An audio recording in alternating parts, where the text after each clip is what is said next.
are back with some parts for the Fiat. So our friends at Middlebarton Garage have provided us with a new alternator, and the standard parts shop has provided us with a new coil. So let's get these open. Ooh, one alternator. Ooh, that's a pretty looking thing. Now that's more like it. Definitely the right one as well. Cool. Alright, let's get this place tidied up. Ooh, it's nice. Shiny parts. Right, well, we have the new alternator out. It's all nice and shiny. You can see it's all been rebuilt. This is a refurb part, as you can see by here. So one job to do before we fit this to the car is we need to transfer over this little fan and pulley set. So there's a nice little woodruff key on here we need to line up with once we take all this off here, and then tighten it down with a 19 on here, and we're good to go. So let's crack on.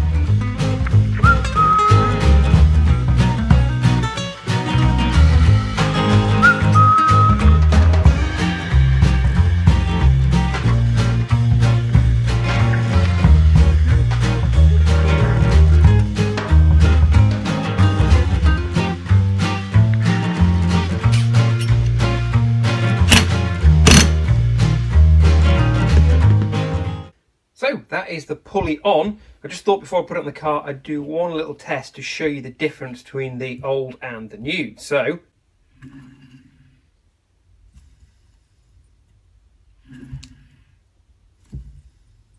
that's so much better. Lovely. Right, so first job is to replace the belts. Now there's not a lot wrong with these actually, to be honest, but while we've got it all apart, I replaced them. Might keep these as spares in case we have a problem at the side of the road. So the longer one of the two, which is a Gates 6273MC, is the belt from the bottom pulley to the alternator. So let's get that around the pulley first, ready for getting the alternator in. Go. Just check that's all the way around. Yep. So you can see how that goes around the alternator on the front, and then the shorter one across here comes to the water pump. So that one, again, doesn't look too bad. That's another one that's easy to replace. 6208MC. So basically the same spec of belt, but a little bit shorter. So you can see where the alternator is going to go now. So next job is to get the alternator in and then tension it up. Now this is a bit fiddly because the tensioner is on the alternator, but you've got to get it round both these belts first. So it was a real pig getting it off, but let's see how we get on. Time up to this point.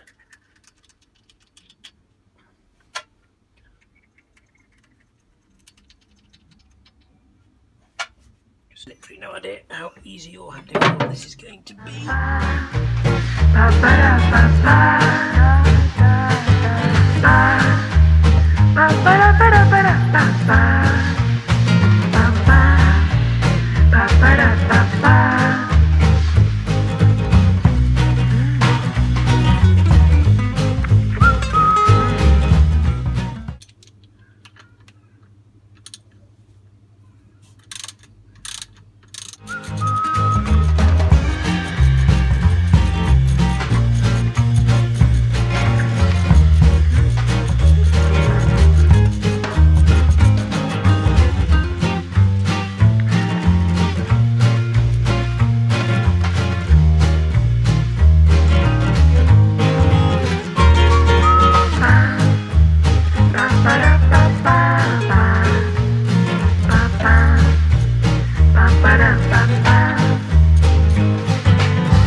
Okay, on to the coil, which sits here. So on this stud to the left here, we've actually got a couple of earth terminals, so we need to remember to put those back on. I've just threaded all the bolts for this back into place. Right, let's crack on.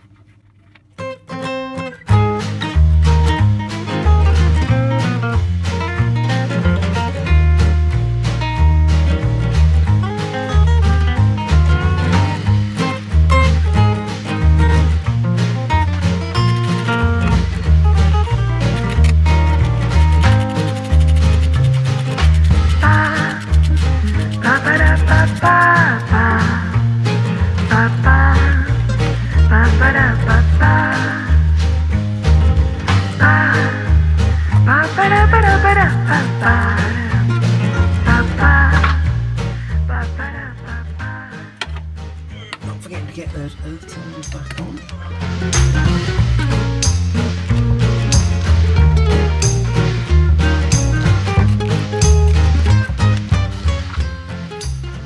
It's just a case of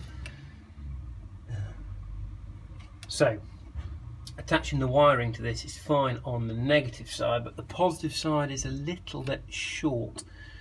So I'm going to have to probably loosen this bracket at the back here and just nudge the coil back towards the bulkhead. So of course, sod's law, this screw is right in line with the stud on the other side, which makes this a little bit tricky, but we should be able to get enough slack on that just to wriggle him backwards.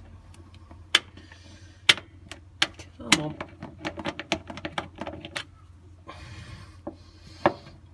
Or maybe not. It looks like that's the only place it wants to be. That bracket is pretty loose. Okay, we're going to have to undo that stud again. Joy. So it turns out the stud was just holding the bracket tight, so that should now slide a little bit. Lovely.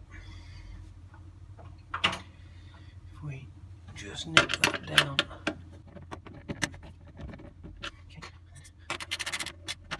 Okay, we should now be able to get the positive terminals on. Yeah, that's good.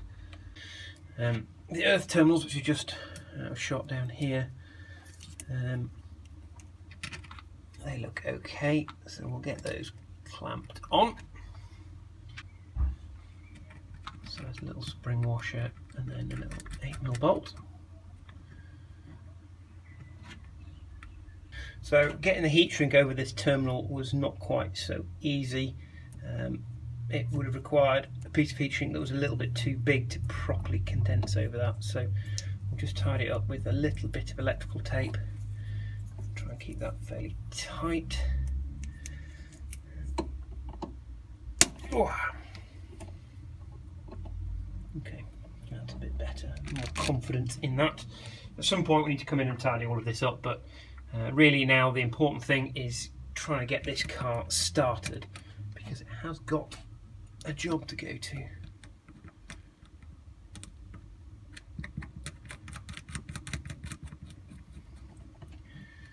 Okay, so what I'm going to do now is find the king lead, which is hanging around down under here somewhere. I tucked him out of the way. Unwrap it from everything else. The leads are looking pretty fresh, so hopefully that's ready to bring the lightning. Does help if you remember to tighten up the nuts that are holding the terminals on, because that would only cause a pain in the arse down the line, wouldn't it? I'm just going to fault find that. It's an intermittent fault.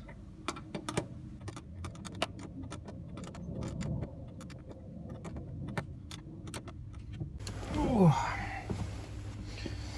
Okay, check we're in neutral.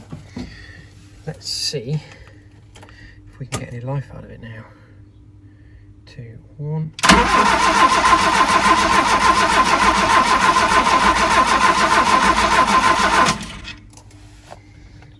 That chokes out.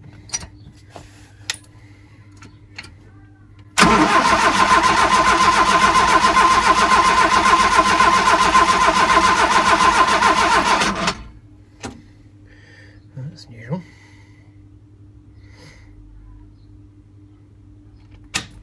One last go.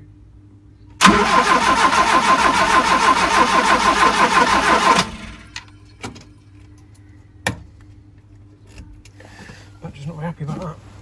Okay.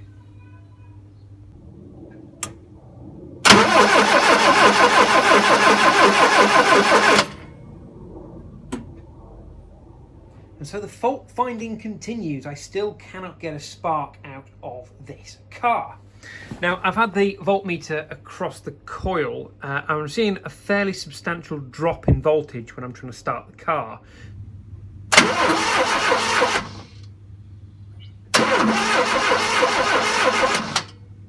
Now, that might be the reason we're not getting a spark. I have tried jumping to a bigger battery, I can't put the bigger battery in the car, unfortunately, because if you remember to earlier bits of the video, that's quite a tight space for the battery, and that's a tiny battery. And my spare battery is a monster from an SLK.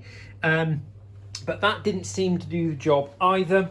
I tried putting a 12-volt lead directly from the battery onto the positive terminal of the coil, so effectively shorting the ignition with a little switch in it so that I could push the switch while I was turning the car over to see if that helped with the voltage. That also didn't work. So I've been through and checked for resistance in any wires and continuity in all the obvious places, and that all seems to be fine. So I'm just now hooking up my jump leads, just because they're a nice thick cable, to the chassis down here, so it's actually onto the mount for the bumper, and then across here to the block, just to see if the block earth isn't very good. I've tested it with the continuity tester and it seems to be pretty good, but you never know. The other thing to check then is if the batteries are just not good enough, and they're just not kicking out enough juice. So I'm going to try this first and then on to looking at the battery. Right, well, we're going to give the battery a quick try. I mean, we're getting a good, just over 12.5 volts or thereabouts. So let's see if we set this, yeah, I'm going to set it to SAE, only a baby one, 440. Come on. Okay, here goes. Oh, right, well, fail. So it could just be the battery isn't putting out enough juice to turn the car over and create a decent spark. I have had it hooked up to my bigger battery, but maybe the jump leads are just not giving it enough juice. I've started this car before with a relatively flat battery, I'm fairly certain, but maybe because it's been sat for such a long time, it just wants a bit more. So once again, I'm going to have to give up, try a new battery. I've tried charging this one, but maybe it's just not holding enough juice to turn it over and create a spark. So off we go to the parts shop again. Unfortunately, it's now 7 o'clock on a Saturday, so tomorrow's auto jumble it is then.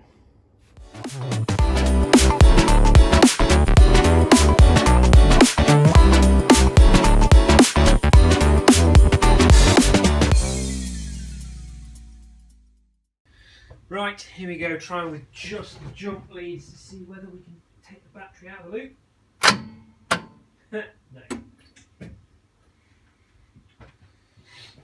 Not enough to turn it over, so maybe that is the problem.